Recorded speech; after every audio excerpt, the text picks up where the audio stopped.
ada ruang untuk berbeza pendapat. Bahkan kata Ibnu Qayyim dalam kitab dia A'lamul Muwaqqi'in, dia kata perbezaan pendapat itu tidak boleh dielakkan selagi mana namanya manusia, kerana taraf ilmunya berbeza, cara fahamnya juga berbeza. Habis itu yang tadi Tuhan tak bagi tu, Tuhan tak bagi pecah belah. Tuhan kata jangan berbantah-bantah, nanti kamu akan gagal.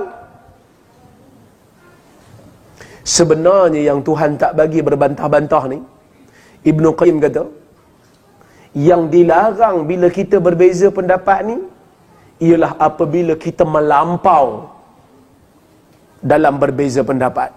Yang ni yang disebut dalam hadis, apabila di antara sifat orang munafik tu, selain daripada dia ni bila bercakap dia bohong, bila beri amanah dia mungkir, dia khianat, bila janji dia mungkir, selain daripada tu sikap orang munafik ialah apabila dia berbeza pendapat, dia melampau jadi jahat.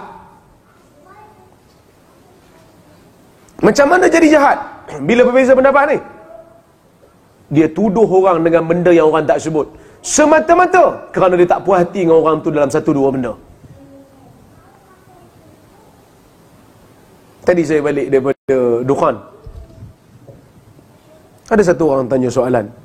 Dia kata ada kawan saya bagi tahu yang doktor ni larang ikut mazhab, terus ambil daripada Quran Sunnah.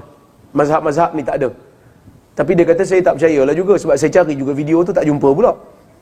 Ni saya nak tanya, betul ke tuduhan tu? Ini fitnah. Ni yang dimaksudkan sikap orang munafik. Bukan dia tu munafik, tapi sikap orang munafik dia ambil. Bila dia berbeza pendapat, dia jadi jahat. Dia kata apa yang orang tak kata. Orang tak kata, tapi dia kata orang kata. Saya bagi contoh. Ulama beza pendapat. Hukum menyentuh perempuan bukan mahram batal wuduk ke tidak? Mazhab Syafi'i, sentuh perempuan bukan mahram, siapa pun dia, isteri ke bukan isteri ke, tersentuh, tak sengaja sentuh, sengaja sentuh, batal wuduk. Mazhab Hambali, kalau ada syahwat baru batal, tak ada syahwat tak batal. Hanafi, yang dimaksudkan dengan sentuh tu bukan sentuh biasa, bersetubuh baru batal. Kalau setakat sentuh sikit, sentuh ada nafsu, tak batal Hanafi. Bincang sana, bincang sini, dalil. Saya kata, dari sudut kekuatan dalil, saya lebih setuju dengan pendapat Hambali, iaitu pegang perempuan tanpa syahwat, selagi mana dia bukan mahram, kita pegang dia, tersentuh dia tanpa syahwat, tidak membatalkan wudu. Kerana ada hadis-hadis yang menunjukkan demikian. Nabi salat, Aisyah pegang kaki Nabi dalam keadaan Nabi sedang sujud, kakinya tegak berdiri, Nabi tak batalkan salat. Nabi salat, Aisyah belunjuk kaki depan Nabi, bila Nabi nak sujud, Nabi pegang kaki Aisyah, Aisyah pun tarik kaki dia, Nabi tak berhentikan salat. So ini di antara dalil-dalil yang menguatkan pandangan mazhab Hambali. Dapat kat 2-3 orang ustaz, dia kata tuan-tuan tengok ni puak-puak ni, ada pula batal, ada pula pegang perempuan bukan mahram tak batal wudu. Maksudnya bolehlah raba orang.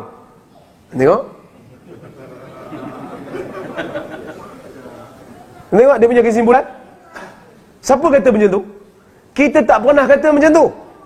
Dia buat kesimpulan benda yang kita tak maksudkan.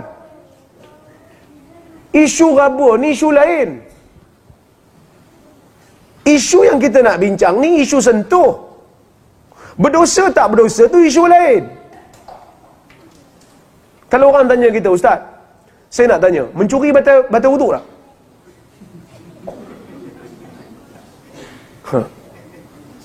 Orang mencuri batal wuduk tak? Tuan-tuan pun takut nak jawab. Tak batal wuduk? Masih bolehlah mencuri. Tak, kita pun pening, macam mana nak faham ni kan? Mencuri memang tak batal wuduk, tapi mencuri tu haram. Bukan semua benda haram tu batal wuduk.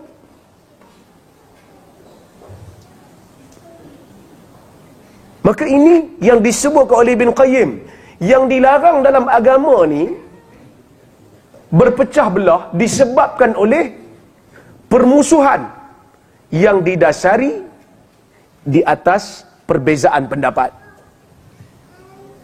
Sebab itu Tuhan kata jangan berbantah-bantah. Berbantah-bantah ni maksudnya tak sudah-sudah. Biasa kita beza pendapat, kita tahu tu pendapat lain ni, saya pegang pendapat berbeza. Sudahlah, kita bincang sikit-sikit sudah.